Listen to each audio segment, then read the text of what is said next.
Welcome to SuperSport's Instagram live chat tonight. Hashtag Heineken UCL Live with Heineken South Africa's UCL legend, Michael Owen. He is in the house today and he is just about ready to join us. We apologize for being a bit late. Michael has obligations here, so we are just grateful that you have all joined us and cannot wait to hear from Michael Owen. Hi, Michael. Hello, can you see me, hear me? Perfectly. So great to have you join us. We see you regularly on Premier League TV. It seems like you're in the studios every time we turn on the TV. That's fantastic. Obviously, huge Liverpool support out here in Africa. Same for Manchester United, same for Real Madrid, some of the big clubs that you've represented. So wonderful to have you joining our fan base across the African continent. And welcome. Thank you very much. Thank you for your kind welcome. It's great to. It's very strange actually because you're in a studio and there's not many people around, a few cameramen and a presenter and whatever. But it's great to know that it gets beamed out to so many people and you enjoy our coverage. And thank you for your kind words. Yeah, we definitely have seen you plenty. People have been debating on Twitter whether you live there because we've seen you so regularly, but we enjoy the coverage and we enjoy your analysis. So Michael, you were actually outside of the studio on Saturday. You were pitchside at Wembley at the FA Cup final. And just given the times that we live in, I know we talk about the goal, we talk about Leicester City winning the FA Cup, but one of the big talking points was also fans being back in the stadium.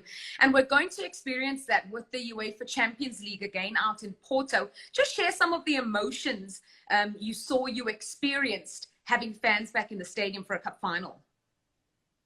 Well, it was just the most incredible weekend of football. Of course, we all put on a brave face and say, you know, it's great to have football. It certainly has been great to have football during this pandemic. It's kept, you know, a lot of people like me sane. It's been very difficult for so many people throughout this last year.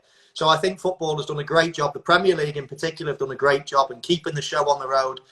But it is not the same without the fans. And I think everybody can see that, everybody can feel it. And it was just such a different experience having the fans back. I think the old saying, you don't know what you've got until you lose it, was definitely appropriate because we all appreciate how much fans and people make this great sport of ours. Yes, the players on the pitch, but nothing is football is nothing without the fans and the passion and everything else. And just to see the happy faces, to see the other side of things, to see people so disappointed that their team has lost, just the whole roller coaster of emotions. It was amazing to see, and it just gives you so much more excitement for all the football that we've got coming up over the summer. Talking about those Chelsea fans, they have another opportunity on the 29th of May against Manchester City, an all-English final once again. What does that tell us about the Premier League? Do you think anything to read into the strength of the Premier League? Yeah, I think it is. And obviously I'm biased, but when I was growing up, the Italian league was the strongest, no question. All the best players were out there. And then there was a bit of a change, and I think Spain was the place to be, with Barcelona, Real Madrid being very dominant in European competitions. But I think the last 3-4 years, I think you can quite clearly see in European competition that the Premier League has most representatives in the latter stages. It is probably the strongest league in the world at the moment. It's a very exciting game. We've all seen Manchester City and how good they are and how strong they've been throughout this season. And under Thomas Tuchel, Chelsea have improved an awful lot as well. So I don't think it's a foregone conclusion. Two teams that are playing really well at present, although Chelsea have just slipped up a little bit lately. But Manchester City look awesome at the moment, and it's going to be a great final. Are they your favourites, City? Just judging from your expressions, I'm guessing you're tipping City. Yeah, I think they have to be the favourites. I mean, but they have played twice in the last few weeks, and Chelsea have won both games. I think Tuchel has turned round the performances of certain players, you know, the likes of Aspilicueta, Rudiger, Christensen, players that really were on the periphery, and they've all of a sudden come in and found a new lease of life. So I think Tuchel will make it difficult for Pep Guardiola. But this is the one, isn't it? This is the one for Pep Guardiola. This is the one for Manchester City. They've been desperate for this for some time now, and all of a sudden they've got to the final. I don't think they're going to let the opportunity pass. You talked about those 2 games that they played in the Cup semi as well in the Premier League fairly recently. Can we really read into that, though? Or do you think the teams put out, especially by City, were just a little bit different than what you expect them to play in Porto? Definitely, yeah. It definitely, the likes of De Bruyne is going to play this time. There were 1 or 2 players missing for Manchester City, but City still had a very strong team. I don't think it's going to have a huge, influence on this game, apart from the fact that Chelsea will know that they can beat City. And it's a lovely feeling to have in the back of your head, because most teams who play against Manchester City at the moment are beaten before they even start. They look at those great players and just think, how are we going to play and how are we going to beat these? But Chelsea know how to do it. You're right. There's 1 or 2 players that didn't play that will make Manchester City stronger. But there is a lot to be said for having that confidence in the back of your mind that you can beat somebody. City have got to be favourites, no question. But Chelsea are definitely strong, strong team. They could give City problems. You said on Premier League TV, I think it was the day that Leicester City beat United to confirm City as champions. You said, irrespective of whether City go on and beat Chelsea in the final or not, you think Pep is the best manager. I think you said Europe at the moment. Just tell us a little bit more about what makes you say that. Well, I think he's constantly innovating. He's constantly changing. I know Pep Guardiola thought that in recent seasons, particularly last season, that Manchester City had become more of a basketball team. By that, I mean they would attack, and then the opponents would, and it would just almost be a game of tennis, a game of basketball, end to end, constantly. And he didn't want that anymore. He wanted to really control the game. He's shored up the defence. You look at the role of someone like Cancelo this season. He's a right back, and he virtually plays in a number 10 role half the time. I mean, it's quite staggering how he works these things out. You speak to the players that play there, and they say he's so meticulous with his training sessions. Whoever they're going to play at the weekend, he will do drill after drill after drill to find out where their weakness is and then prey on that weakness. And the way that he'll get the ball in certain areas at certain speeds to really hit home that advantage and to prey on the weakness of the opponents. And basically, players that play under him say he's doing things that we've never seen before. He is just almost what you would expect, a manager and a coach to be like in 10 years. He's way above and way beyond his time. Visually, it looks like that. And then when you speak to players that play under him, they all confirm what that visual impression is. So I think it's fair to say he's right at the top of the tree when it comes to coaches and to managers in the world. A couple of very exciting, fairly young English players to feature in the final. You know a thing or two about having a couple of moments of magic in a big final. We'll talk about that in just a second. What advice, if any, would you give to players like Phil Foden and Mason Mount? Surely the biggest games of their careers to date. Yeah, I think when you're that good, like Phil Foden and Mason Mount are, this becomes, to the outside world, it becomes daunting. You think, wow, this is their first opportunity. Are they going to be nervous? Are they going to be? It's quite the opposite. When you're so capable of something, you just want the biggest arena. You want the biggest stage to actually go and show even more people. Phil Foden and Mason Mount, I believe, are going to be names that we're going to be talking about for years and years. I think they are seriously world-class players. I think they're absolutely outstanding. I'm so excited to watch them for years to come, both in the Premier League and for our national team. And I think if you ask them both, they just want to get out onto that pitch and basically show off. That's what you want to do. That's what we're born to do. As kids, we all say, Mummy, Daddy, look at me doing this. We're all show-offs. It's just we're bigger versions of show-offs when we get older. And I think that Phil Foden and Mason Mount just want this type of stage just to show the world what type of players they are. I don't think there'll be many nerves. I think it'll be excitement to be able to show their skills.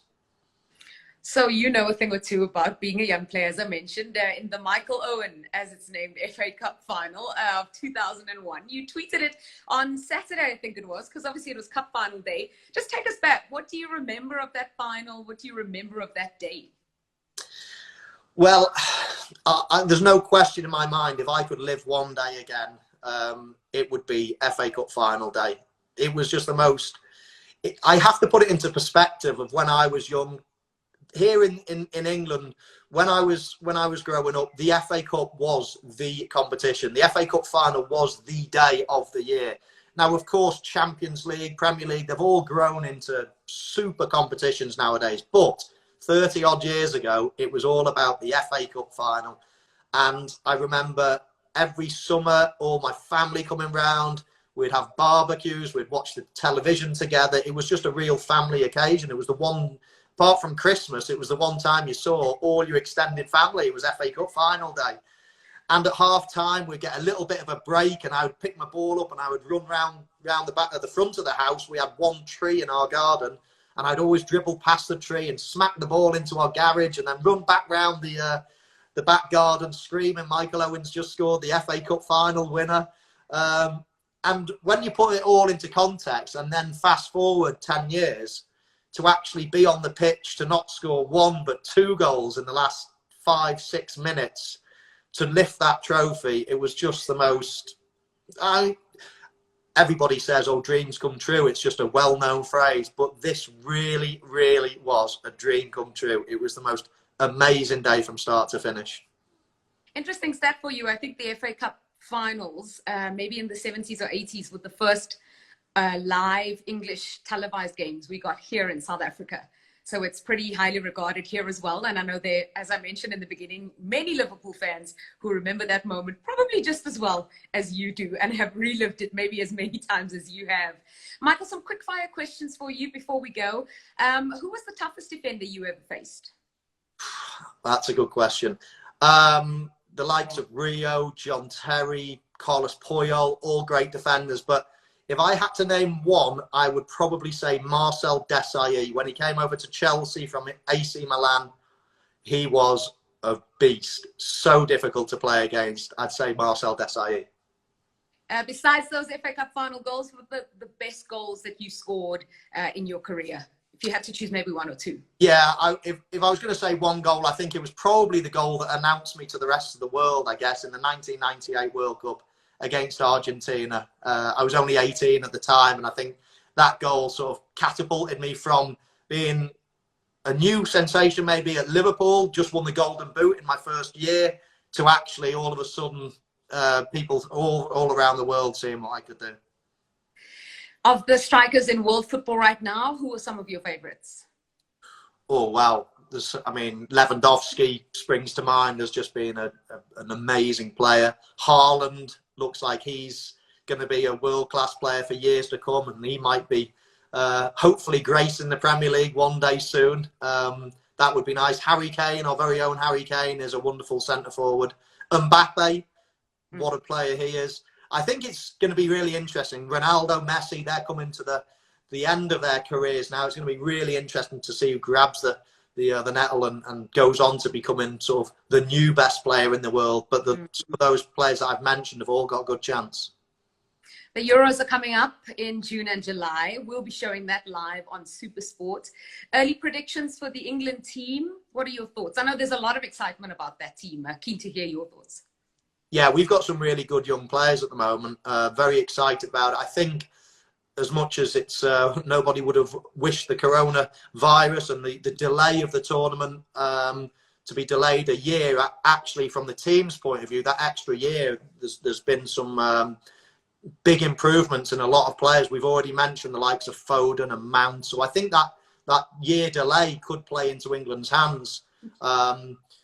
You know, I was going through the squads the other day, and I've narrowed it down to 3 at the moment. I'm going to go for either England, France, or Portugal. They're the 3. When I was looking at the squads, I thought, yeah, they've got good chance of winning it. Okay, just putting that down in my notes quickly.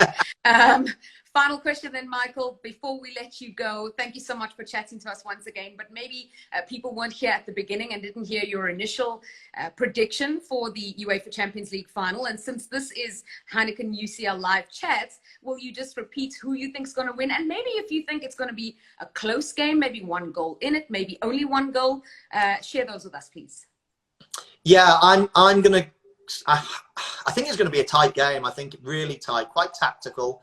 I think Thomas Tuchel will set up to frustrate Manchester City. I think Manchester City will have the majority of possession. I'm going to go for a 2-1 victory for Pep Guardiola's men. So 2-1 to City. Okay, thank you so much, Michael. We'll find out on the 29th of May. That game will be live on SuperSport. Thank you all. We have more live chats coming up for you. Keep an eye on the SuperSport socials. Michael Owen, you're a star. Thank you so much for joining us.